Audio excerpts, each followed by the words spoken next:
They say history repeats itself, and within the last 100 years, I believe it's safe to say that it has.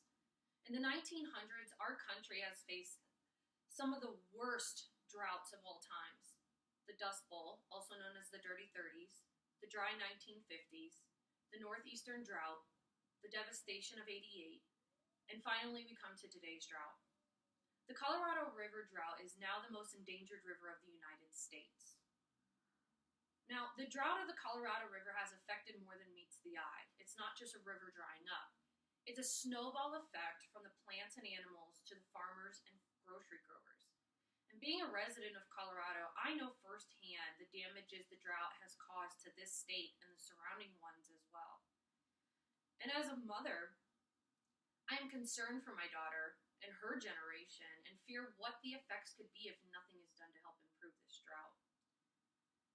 So in today's speech, I'm going to go over the geography of the river itself and what the river supplies and what states are directly impacted, as well as the severity of the drought and the problems it's causing for everyone involved. Then finally, I'll navigate you through the possibilities of change and understanding what can be done to help improve this problem.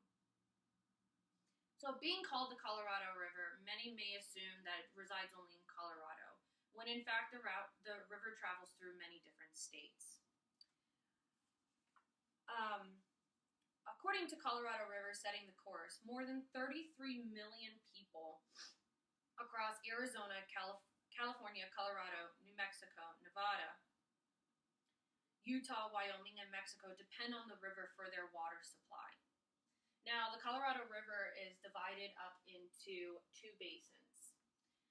If you can see, it divides into the upper basin and the lower basin. Now, when these were established, there were laws established on the river, like the Colorado Compact of 1922, the Mexican Water Treaty, the Upper Colorado River Compact, and the Colorado River Storage Project of 1956 and more. So what these laws do is they give each state, like Colorado, Wyoming, Utah, Nevada, New Mexico, California, and even Mexico, they give them certain restrictions on how much water that they're allowed to utilize from the Colorado River. And the reasons for this is to hopefully savor the water. This is a limited resource. And with a limited resource, it's limited. So what the drought has caused, it doesn't just impact the states around it. It has impacted the species that live and reside only in the Colorado River. There are 14 different native species of fish that are only native to the Colorado River.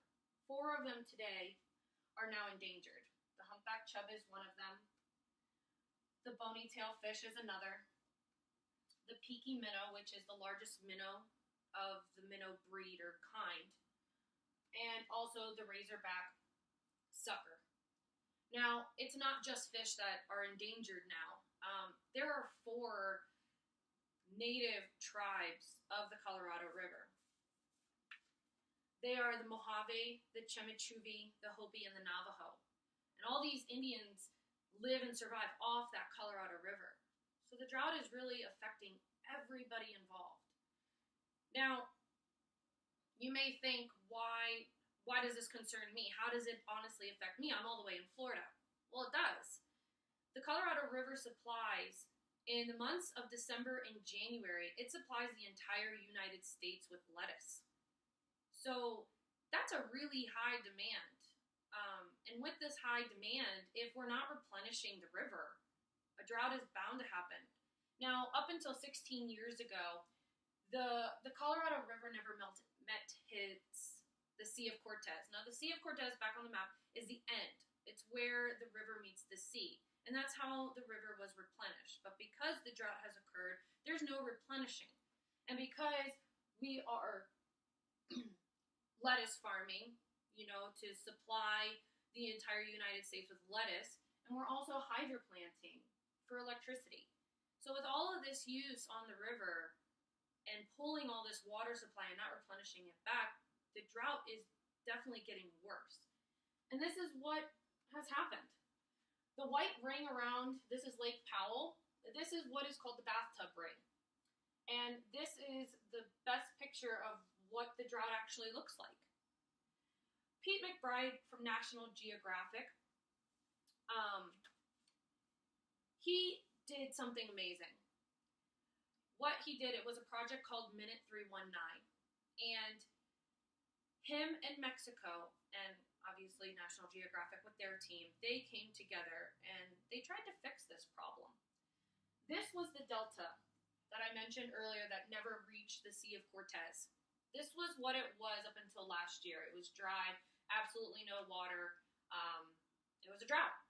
So what Pete McBride did, with the help of many other people, including Mexico, is Mexico had a reservoir that was filling up and they didn't know what to do with the water. So a contract was made, like the ones I mentioned earlier, and they allowed Mexico to empty their reservoir into the delta. It was an 8-week process, and they wanted to make sure that it stuck and that the vegetation would grow. This is the delta today. So there are possibilities to help this river to reverse the effects of the drought. There's other states that are taking this into effect as well. Vegas was one of them. They actually pay homeowners to get their front yard ripped out. And Pete McBride actually stated while he was over there that he witnessed a front yard 1 minute. A crew came out, ripped it up, laid rock, put plants in, and wrote the homeowner a check for doing so. So, the Colorado River supplies to not only 7 different states, including, and also Mexico. It supplies us with food in the months of December and January. And it's home to 4 different native tribes and 4,277 active tribe members live there now.